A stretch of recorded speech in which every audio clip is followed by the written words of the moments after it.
27에 멈춘 내 나이, 며칠 전 83으로 작고하신 어느 어르신의 장례식에 갔었다.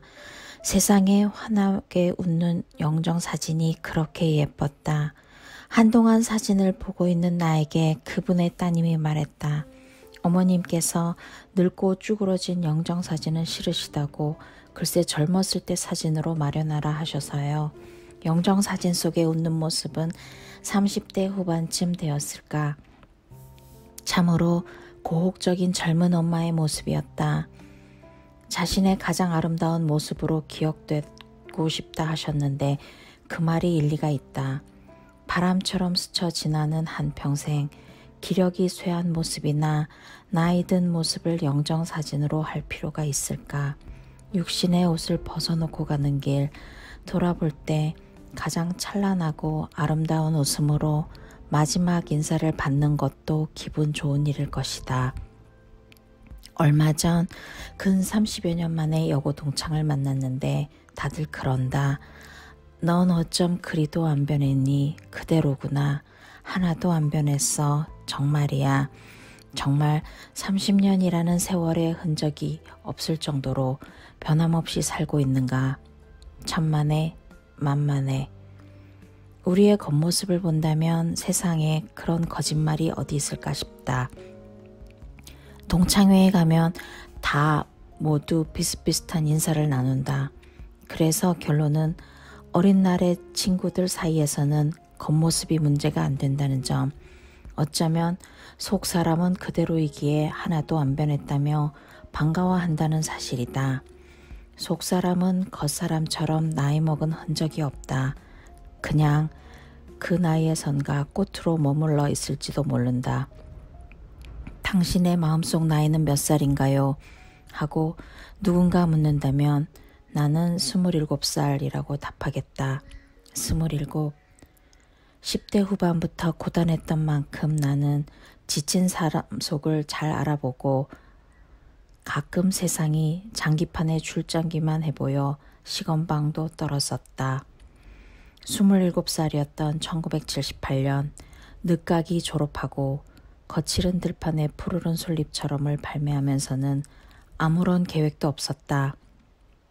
인생의 목표가 대학 졸업이었는데도 그것마저 끝냈다는 허탈감이었는지 그 후 살아낼 기운도 별로 없었다. 나는 지금 어디에 서 있나? 어디를 향하고 있는 걸까? 이상하게 별로 살고 싶지도 않았다. 인생의 막을 내리고 싶을 만큼 속상할 일도 없는데 지구라는 별에서 그만 하산하고 싶었다. 그런데 까마귀 날자 배 떨어진다고 했던가? 그런 방정맞은 생각을 한 지 얼마 되지 않아 내가 탄 버스가 전복되었다. 조수석에 앉았던 나는 사고를 예감했다. 버스기사가 브레이크를 밟아도 내리막길에서 가속이 붙어 계속 미끄러졌다. 그 잠깐의 순간이 너무도 생생하다. 하는 짧은 순간 나는 이렇게 끝나는구나 하는 이 한 가지 생각뿐이었다. 엄마나 동생들도 모두 생각 밖이었다는 점이 놀라웠다. 버스가 뒤집힐 때 몸무게 전체를 얼굴로 받으며 떨어지는 바람에 얼굴 한쪽은 팅팅 부어오르고 눈 가장자리도 멍이 들었다. 얻어터진 분장을 할 때 왜 눈두덩이를 시퍼렇게 그리는지도 알게 되었다. 목뼈도 뼈고 허리도 다쳤지만 그 덕에 병원에서 신선 노름을 할 수 있었다. 1년 365일 꼼짝없이 붙잡혀 있던 생방송일도 동생 희경이의 대타로 편히 할 수 있었다. 어쩌면 그렇게 잠만 자댈 수 있었는지 낮이면 문병 오는 친구들 맞이하고 저녁 되면 다들 돌아가니까 혼자 멀뚱거리며 병실에 있어야 했다. 창밖으로 어두운 거리를 내려다보면 정신없이 달려온 시간을 돌아보게 되었다. 무언가 거머쥔 줄 알았는데 빈주먹뿐이었다는 걸 깨달았다. 단단히 잘못된 것 같았다. 곧 30인데 어느 결엔가 적당히 타협하고 알려진 얼굴로 특혜를 즐기고 있었다. 어느새 비웃어왔던 그런 어른이 되어 자기 변명을 하면서 눈두덩이의 시퍼런 멍과는 비교할 수 없이 마음의 병이 들었다는 걸 알았다. 도대체 내가 무엇을 원하는지 알 수 없었고 스스로 역겹고 성에 차지 않았다. 추스르고 싶었다. 아무도 도와줄 수 없겠지. 가장 사랑하는 사람의 병시종을 들듯 내가 나를 위하고 기분 전환과 아울러 몸과 마음의 섭생도 필요할 거라 계획을 세웠다. 우선 노래를 집어치우자고 생각했다. 누구보다 내 자신에게 부끄러웠으니까. 노래품을 판 후부터 콧노래를 잃어버렸다. 집에 돌아오면 TV 소리가 귀에 거슬렸고 음악도 듣기 싫었다. 노래가 일이 되기 전에는 어디서나 즐겁게 노래를 했었는데 이미 노래는 나조차고 부르는 게 아니었으며 남조차고 부르는 것 또한 아니었다. 그냥 먹고 사는 일일 뿐이었다. 그래서 나는 정든 오비스 캐빈을 떠났다. 남들이 두세 군데 일씩 일을 할 때도 나는 그 일터 한 곳만 지켜왔었는데 퇴원하면서 라디오 방송 일도 한 가지만 남기고 모두 정리했다. 병든 마음엔 무엇이 약이 될까? 참선을 해볼까?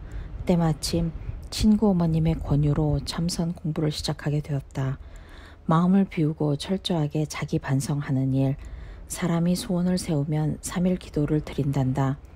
그래도 안 되면 7일, 21일 또는 49일, 100일, 더 넘어 1000일까지. 27살부터 1000일 기도를 작정하고 달력을 넘기기 시작했다. 매일 밤이면 촛불 앞에서 가부좌를 들고 참선을 했다. 덕분에 마음은 고요했다. 그 길을 통해서 마음의 중심을 잡고 제대로 살 수 있기를 바랐다. 교통사고 덕에 일을 정리하고 나를 돌아보게 되었다. 지치고 병든 마음을 다독거리면서 27의 나는 어렴풋이나마 나를 알아가고 있었다. 내 영정사진은 아무래도 27살 때 찍은 사진으로 해야겠다. 고민이 많았던 그때 내 마음속 나이도 멈춘 것 같다. 남편에게 마음의 나이가 몇이냐고 물었더니 자기는 17이란다. 나보다 더 철딱서니 서다. 바람처럼 스쳐 지나가는 한평생, 기억이 쇠한 모습이나 나이 든 모습을 영정사진으로 할 필요가 있을까? 육신의 옷을 벗어놓고 가는 길, 돌아볼 때 가장 찬란하고 아름다운 웃음으로 마지막 인사를 받는 것도 기분 좋은 일일 것이다.